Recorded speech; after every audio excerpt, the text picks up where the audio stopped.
Welcome to the Episcopal Church of the Redeemer in Ruston, Louisiana. Today is session 10, and so today is the fourth Sunday in Lent, Refreshment Sunday. And so today we are studying Ephesians chapter 6, verses 5 through 9, and we'll also take a look at Philemon, which Philemon only has one chapter, so we don't say it's chapter 1 or chapter anything. We just give the verses, right? And so we'll look at the letter to Philemon, and the thorny problem of slavery and Paul's lack of condemnation of slavery. We've been talking about the household rules. Remember, you have husbands, love your wives, wives, obey your husbands, children, obey your parents, all of that stuff. Well, this is part of the household rules that concerns other people in the household, namely slaves. And here is where we are on our chart. Today you can see that we're at March 30th, slavery in the Pauline tradition, which means that we're at session 10 out of 11. And we've already looked at the form-critical arrangement of Ephesians. And Ephesians, of course, is notable because it has huge amounts of paranesis or exhortation, namely, basically, the final 3 chapters out of 6. I mean, half of the letter is exhortation. And that is different than the authentic letters of Paul. And this is also true using rhetorical criticism, as Professor Andrew Lincoln did of the University of Gloucestershire, a fellow Anglican. And his commentary in the Word Biblical Commentary series is a really, really fine piece of work. He does not favor Pauline authorship. Well, in the country in which I live and we live, theoretically, we believe in equality. I mean, they even said it, all men are created equal. I doubt that they necessarily meant women, and they probably didn't mean slaves. But in our current understanding of the law and of our society, we believe that all people are equal. And we outlawed slavery after the Civil War, or actually as the Civil War was ending. So most Christians today value equality highly as a societal value, and probably in antiquity, people who were free people, namely not slaves, they did not share that view. They clearly did not share the view that men and women were equal. A large majority of us in this society, I hope, frankly, I'm not sure anymore, but we do subscribe to the notion that all men are created equal, and most of us, I hope, would interpret men in the Declaration of Independence as including both men and women. And ironically, the Declaration was passed and signed in 1776 by people who owned slaves. And so you are allowed to ask if all the signers of the Declaration considered slaves actually to be human beings. That's a very good question. In Roman society, you had God. The Roman Stoics believed in one God, it appears. But then most of the time in Roman society, they believed in gods, and the chief god was Jupiter, who is the Latin equivalent of Zeus. And then there were below the gods are intermediate beings such as angels and demons, and as in Colossians and Ephesians, principalities and powers. Those are intermediate beings. And then there are free men, and then there are free women, and then there were free boys, and then there were free girls, in that order. And then there were slaves, and then there were animals, and then there were inanimate objects. And so Roman society had a real hierarchy to it, and I don't think anybody, other than maybe some slaves, believed that everybody was equal. If anyone had believed everybody was equal, or if the church had become identified with the belief that everybody is equal, I think the church would not have survived. in the Roman Empire. And so one obvious problem is that people who would have questioned the hierarchical ordering of the previous slide in the early empire were not those in power. After Robert Jewett retired from his chair at Garrett in Evanston, Illinois, he went to become a Gastprofessor at the University of Heidelberg. And then Peter Lampe, who was there, it was essentially part of his chair to have Bob Jewett there as well as a Gastprofessor or a Gastwissenschaftler, a guest scholar. And he finished his Romans commentary there. And Lampe's book was called Die Staatrömische Christen in den ersten 3 Jahrhunderte, the Christians of the city of Rome in the first 2 centuries. And so Peter Lampe, it was translated as from Paul to Valentinus, Christians at Rome in the first 2 centuries. And it came out in 2003. And one of the things that Professor Lampe did was that he analyzed and brought together all of the sociological and historical and social data as to what the different neighborhoods and people were like in the city of Rome. And he figured out that many early Christians were of lower socioeconomic classes and many were slaves. Do you know how do you find out if a neighborhood is of a higher socioeconomic group? There are bakeries. And if there are no bakeries, they are of a lower socioeconomic class. No kidding. And so the question would be, how would you like to turn your well-ordered society into chaos? Well, the people who could do that would be the people who believed that everybody was equal, which did not include Paul. And therefore, the letters to the Colossians and the Ephesians, like the letters of Paul himself, did not urge that slavery would be done away with. And in the middle to late 1st century CE, that view within the church would have probably destroyed the church. You were just too far ahead of society to do that. The writer of Ephesians had a copy of Colossians. It's like Matthew and Luke had a copy of Mark. And so if you read Colossians 3, 22 and 23, before or after you read Ephesians 6, 5 through 9, you will see that there are some real parallels, and a large majority of scholars believes that Colossians was first, and that the writer of Ephesians had a copy of Colossians and used it actually as a written source. And so much has been written about the household rules, the Haustafel, in which these are the rules about the ordering of society in general, and they became the rules in the church for the ordering of the church.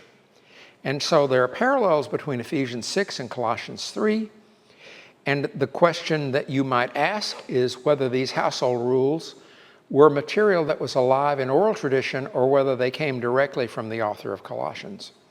Most scholars think that they were traditional material, which means they were rules that were earlier than either Colossians or Ephesians. Let's have somebody read Ephesians 6, 4 through 9. Who would like to do that? I actually mean 6, 5 through 9. Who would do that? Okay, and you have to shout. Like you're talking to your 4 kids at once. Slaves, obey your earthly masters with fear and trembling, in singleness of heart as you obey Christ. Not only while being watched and in order to please them, but as slaves of Christ, doing the will of God from the heart. Render service with enthusiasm as to the Lord and not to men and women, knowing that whatever good we do, we will receive the same again from the Lord, whether we are slaves or free. And masters, do the same to them. Stop threatening them, for you know that both of you have the same master in heaven, and with him there is no partiality. Okay. 6, 4 through 8, 6, 5 through 8 actually gives the rules for slaves, and 6, 9 gives the rules for masters. So the master comes under the household rules too. Like Paul's analogy of the body of Christ in 1 Corinthians 12 and Romans 12, which was a plea for unity in those letters, the writer of Ephesians urges slaves to realize that the slave-master relationship that they are in with their masters are part of the larger relationship, namely slave, master, and God. The master is also subordinate to God. And therefore, slaves are to do their best to serve their masters not in a fake way, but in a true way from the heart. How slaves serve their masters on earth is not unrelated to how they serve their ultimate master, Christ. And so the rule for masters is similar. The slave-master relationships that they have with their slaves is a parallel with the relationship that they as Christians have with the ultimate master, Christ. Masters are not to threaten their slaves either with psychological or sexual abuse. There was a great deal of sexual abuse of slaves.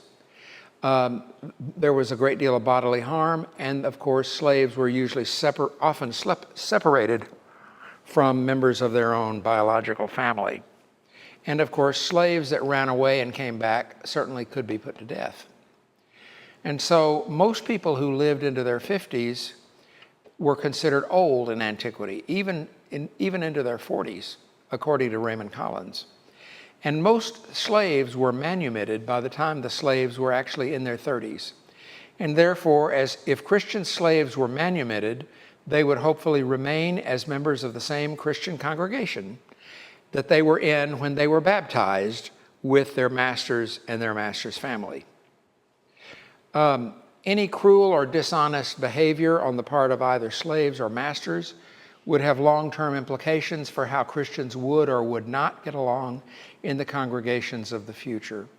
If Ephesians was written in the late 1st century after the death of Paul, or the early 2nd century, the writer of Ephesians might well be part of the 2nd and even 3rd generation of Christians, apparently in Gentile congregations either founded by the Apostle Paul or in the Pauline tradition. And therefore, by several decades after Paul's death, the writer of Ephesians would have had the opportunity to observe and know about behavior in more than one Christian congregation over a longer period of time than Paul would have been able to know about. And so this passage, 6:5-9, seems to me to fit in very well with what is likely to have gone on in early Christian congregations in the late 1st century and the early 2nd century. And what it says about slavery is not that far away from what Paul said in 1 Corinthians 7:20-24.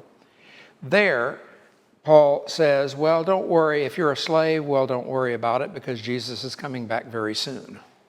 That's what he says in 1 Corinthians 7. And he also says what he says about marriage in 7:25-31. There he says it's better to remain unmarried than it is to get married.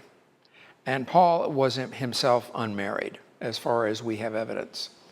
And then he says in 7:31, the form of this world is passing away. And so the writer of Ephesians doesn't make any attempt to qualify his ethical advice with the nearness of God's intervention. That's a significant difference between Ephesians and the authentic letters of Paul. And so we don't need to read Philemon, but basically Philemon is an awkward letter because Paul's in an awkward situation. Onesimus is a runaway slave. He was a Christian. He had been baptized. Paul had probably baptized him and also Archippus's family.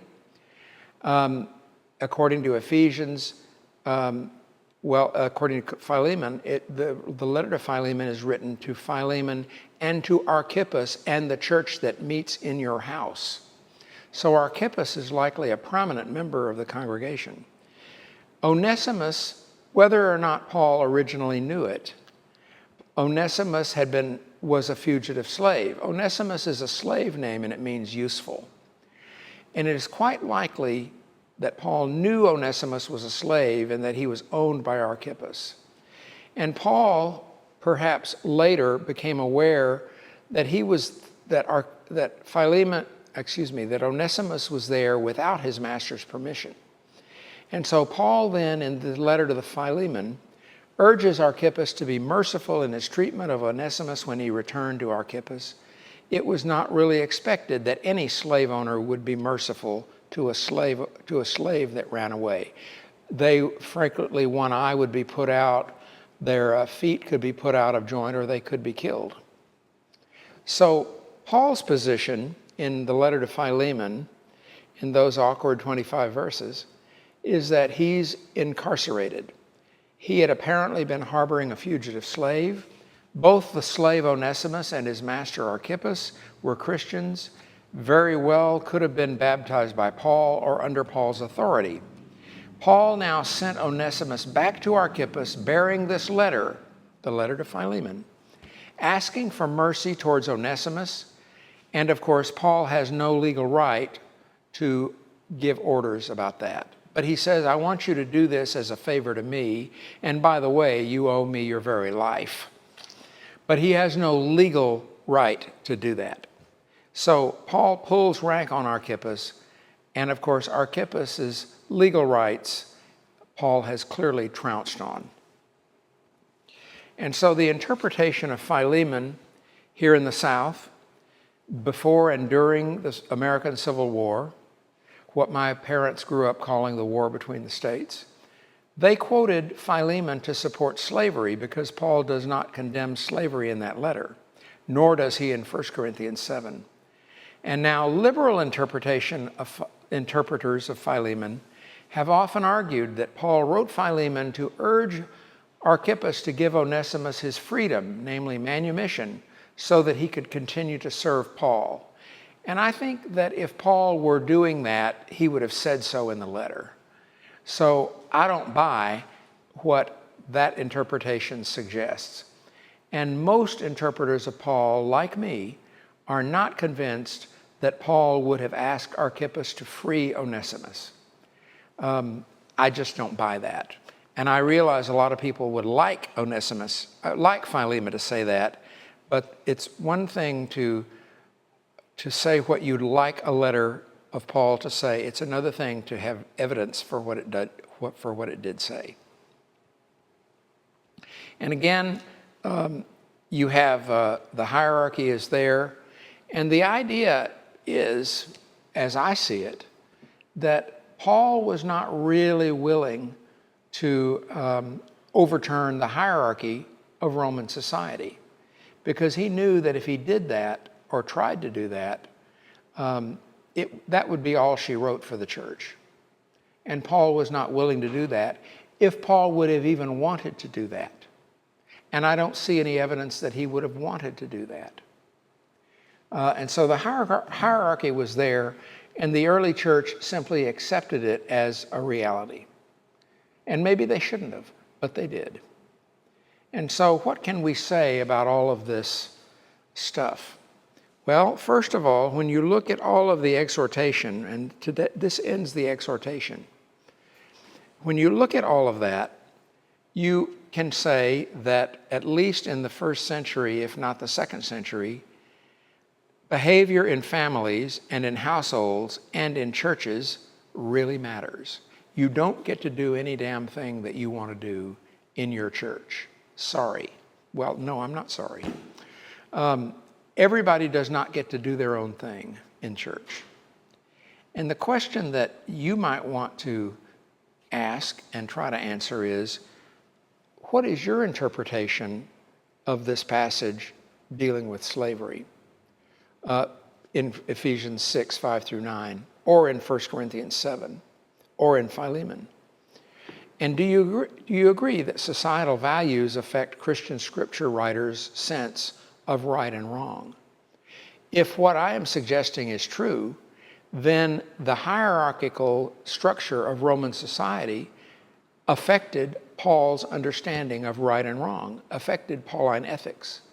And you can't just say that Christian ethics have nothing to do with the society that you happen to be living in. I don't think that works. So that's something that we're dealing with now, I think, in connection with sexual ethics. So I think that you can show that societal values about right and wrong and about hierarchies and whatever, they do in fact, and they did, affect Christian writers' sense of right and wrong. And that would suggest to me that values in society can also affect how we think of right and wrong in the church. So anyway, that's something that we could fight about if necessary. And so next week, we're going to plan to finish the letter to the Ephesians. And then if you would kindly read chapter 6, verses 10 through the end of Ephesians. And then if you have any questions about Ephesians or the interpretation of it, kindly bring your questions in oral or written form to class, and we'll have a chance to talk about them next Sunday. I'm going to conclude this today, but we can continue to talk about this, okay?